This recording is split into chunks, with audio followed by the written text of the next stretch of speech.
दामाद तो बेटी जैसे होते हैं, लेकिन कई ऐसे भी होते हैं जो सोचते हैं कि जिस घर की बेटी से उनकी शादी हुई है वो उस घर के मालिक बन गए हैं।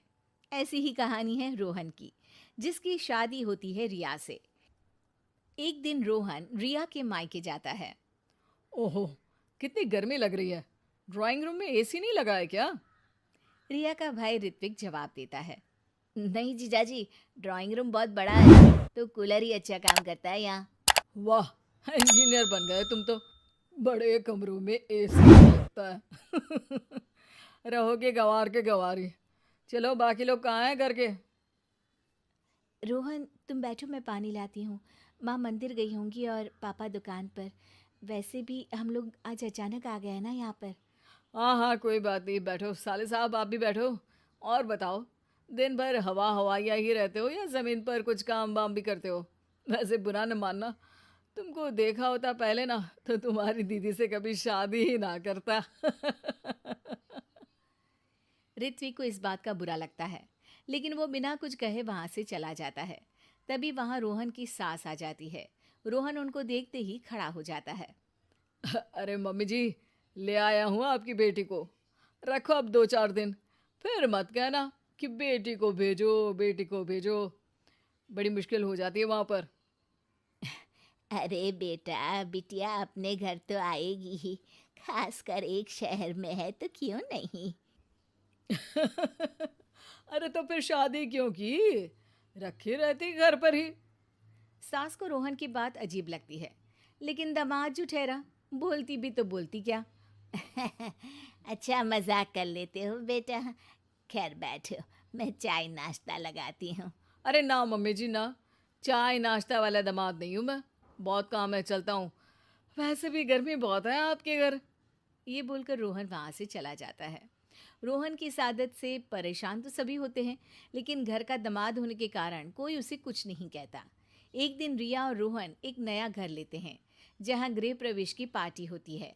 सभी के साथ रिया के मायके वाले भी वहां आए होते हैं। अरे ऋत्विक, कैसे हो?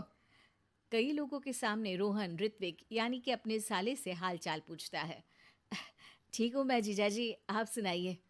हम सुनाते नहीं, दिखाते हैं। देख रहे हो ना इस आलीशान मकान को? अकेले के दम पर खरीदा है। तुम्हारी तरह नहीं, बाइक उठाई और हो गए हवा हवाई। ऋत्विक को गुस्सा आ जाता है। तभी वहां रिया आ जाती है। रिया भाई की बेइज्जती देखकर सभी के सामने कहती है, मेरा भाई देश की सबसे अच्छी कॉलेज से इंजीनियरिंग कर रहा है। अभी वो छोटा भी है, जब आपकी उम्र तक आएगा तो जरूर इससे भी अच्छा करके दिखाएगा। ये बोलकर रिया अपने भाई को लेकर चली जाती है।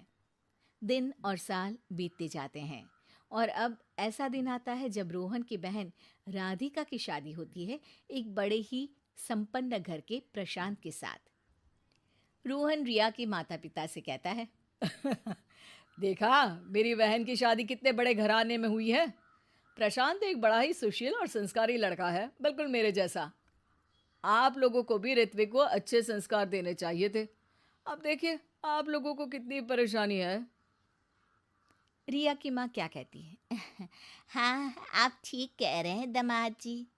तभी वहां प्रशांत आ जाता है। अरे रोहन, ये चाबी लो, मेरी कार को जरा साइड में पार्क कर दो।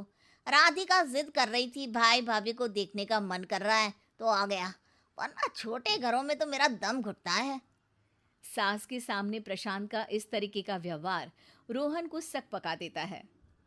अरे ये क्या, जो रोहन ऑलराउंडर और परफेक्शन से भी ज्यादा परफेक्ट है, उसे कोई और दबा गया। हाँ हाँ, क्यों नहीं, बैठो बैठो। मैं तो खुद रिया से कह रहा था कि घर छोटा है, बड़ा ले लेना चाहिए। अरे नहीं नहीं, तुम जितना कमा रहे हो उतने में तो यही घर मेंटेन कर लो, वही बहुत है।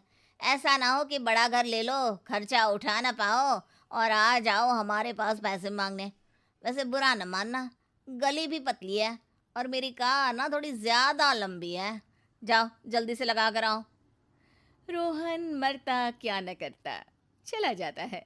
रिया की माँ को ये देखकर अच्छा तो नहीं लगता, लेकिन फिर वे भी सोचती हैं कि रोहन के सामने कोई तो सवा सिर आया। थोड़ी देर बाद ऋत्विक भी वहां आ जाता है। चलो माँ, अब चलते हैं, मेरा काम हो गया। हाँ बेटा, लेकिन अभी थोड़ी देर के लिए राधिका भी आई है, सोच रही हूँ उससे मिल लूँ। तभी बाहर से रोहन भी आ जाता है। अब रोहन, ऋत्विक और प्रशांत एक जगह होते हैं जहाँ प्रशांत ऋत्विक से बात करता है। अरे तुम रिया भाभी के भाई हो ना? कपड़े तो बहुत अच्छे लग रहे हैं तुम्हारे। डिज़ाइनर वेयर है क्या? जी, मुझे ये डिज़ाइनर ही पसंद है। आ, वैसे पढ़ाई क्या कर रहे हो तुम? मैं वालिया कॉलेज से इंजीनियरिंग कर रहा हूँ। अरे वाह, उस कॉलेज में तो एडमिशन ही नहीं मिलता। वहाँ से निकलो तो जिंदगी सेट हो जाती है। बाकी एक ये है रोहन साहब, पता नहीं कौन सा कॉलेज बता रहे थे। भाई पैसे वैसे देकर तो डिग्री नहीं ले ली ना। रोहन के पैरों के नीचे से ज़मीन खिसक जाती है। नहीं नहीं, वो कॉलेज पास था तो इसलिए। अरे वो तो तुम्हारे चेहरे से ही दिखता है, काम काज में अनाड़ी और कामचोर, वरना इतने साल की नौकरी के बाद कहाँ पहुँचे? कहीं नहीं। ऋत्विक रोहन की बुराई सुन नहीं पाता। देखिए प्रशांत जी, आप बड़े हैं और सम्मानजनक स्थान रखते हैं, लेकिन इसका मतलब ये नहीं कि आप मेरे जीजाजी की बुराई करें, वो भी इस लेवल की। हमने अपनी बहन की शादी इनसे कराई है, तो ये बुरे और गलत कैसे हो सकते हैं? रोहन ऋत्विक की बात सुनकर आंखों में आंसू भर लेता है। रोहन, मुझे माफ कर दो। यही व्यवहार मैं तुम्हारे साथ भी करता आया, लेकिन फिर भी तुमने मेरे सम्मान की सोची। जीजाजी और प्रशांत जी, एक बात बताता हूँ। जिस घर में आपकी शादी होती है, वो आपको अपने जिगर का टुकड़ा देते हैं, तो उनसे तो बड़ा आपके जीवन में कोई हो ही नहीं सकता। वो आपका सम्मान करते हैं ताकि आप उनकी बेटी को प्यार और सम्मान दें।